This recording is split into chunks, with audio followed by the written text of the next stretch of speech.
इस वीडियो में हम लोग विलोपन विधि यानी एलिमिनेशन मेथड से दो चर वाले रैखिक समीकरण युग्म को हल करना सीखेंगे। सबसे पहला समीकरण है 3x प्लस 4y बराबर 10 और दूसरा समीकरण है 2x माइनस 2y बराबर 2।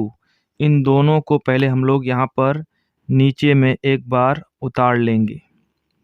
पहला समीकरण है 3x प्लस 4y बराबर 10। सबसे पहला है ये, तो इसको हम लोग मान लेंगे समीकरण 1।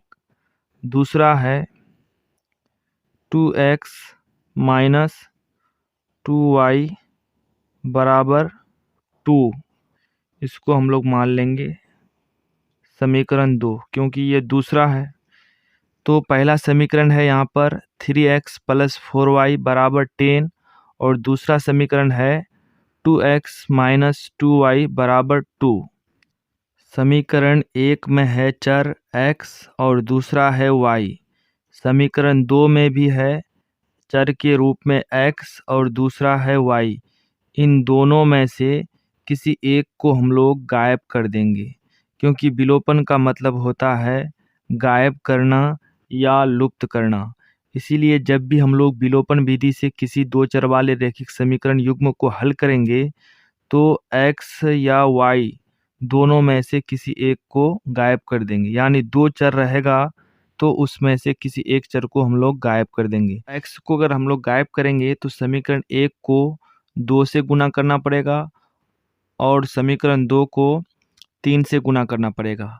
और अगर y चर को हम लोग अगर गायब करते हैं तो यहाँ पर सिर्फ समीकरण 2 को 2 से गुना करना पड़ेगा। तो यहाँ पर हम लोग सिर्फ x चर को गायब करके बनाते हैं। तो यहाँ पर हम लोग सबसे पहले लिखेंगे समीकरण 1 को 2 से तथा समीकरण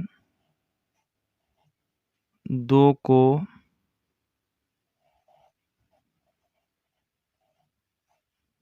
3 से गुना करने पर सबसे पहले समीकरण 1 को लिखेंगे यहाँ पर 3x प्लस 4y बराबर 10। समीकरण 1 लिख लिए। समीकरण 1 को 2 से गुना करेंगे।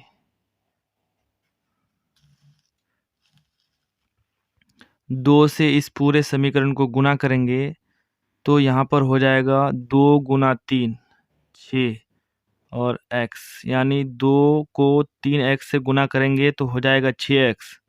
उसके बाद यहाँ पर प्लस है तो प्लस लिख देंगे। 2 गुना 4 हो जाएगा 8 और यहाँ पर लिख देंगे y। 8y बराबर 10 दूनी 20।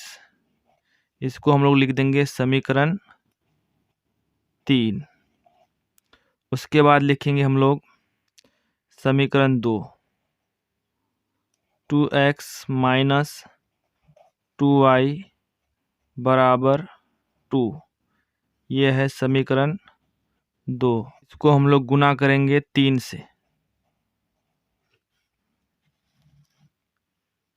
3 गुना 2 6, यहाँ पर लिख देंगे x। यहाँ पर माइनस है तो माइनस लिख देंगे। 3 गुना 2 6 हो जाएगा और यहाँ पर लिख देंगे y बराबर 2 तिया 6।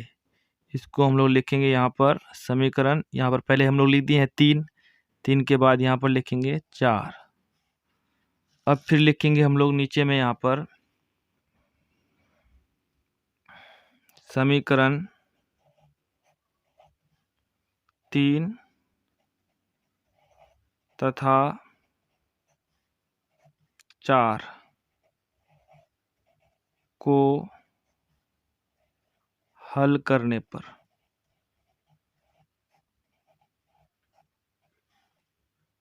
समीकरण 3 को यहाँ पर नीचे में लिखेंगे एक बार फिर। यहाँ पर 6x प्लस 8y बराबर 20 यानी 20।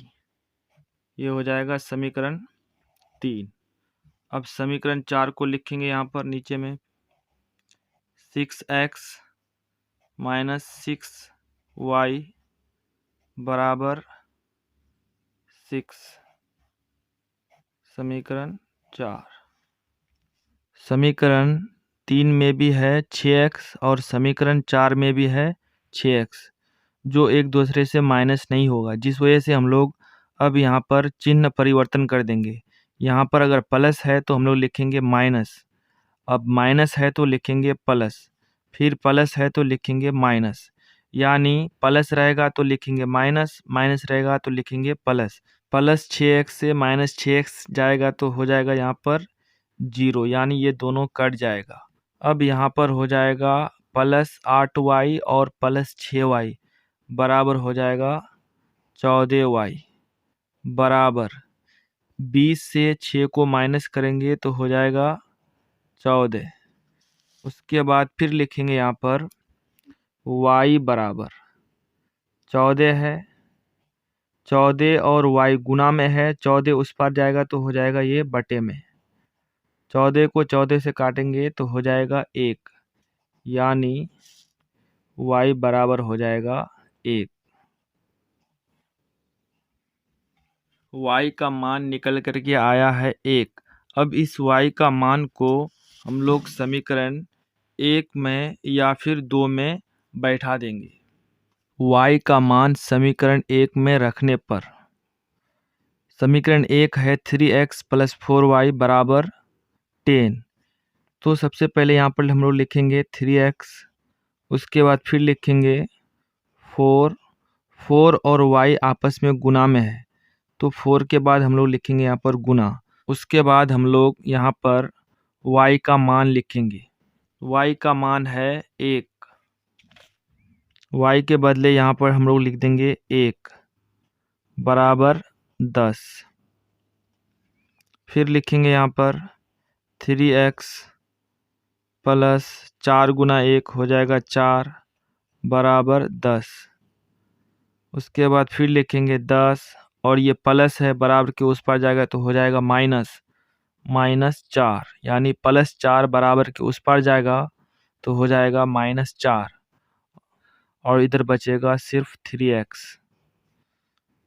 10 से 4 को घटाएंगे तो हो जाएगा 6, 3 और x गुना में है, 3 बराबर के उस पार जाएगा तो हो जाएगा बटे और इधर बचेगा सिर्फ x।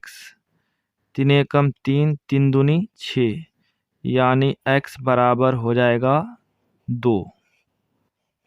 अब लास्ट में यहाँ पर एक बार फिर हम लोग लिखेंगे अतः x बराबर 2 और y का मान आया था 1। यही हो जाएगा दोनों समीकरणों का हल, x बराबर 2 और y बराबर 1।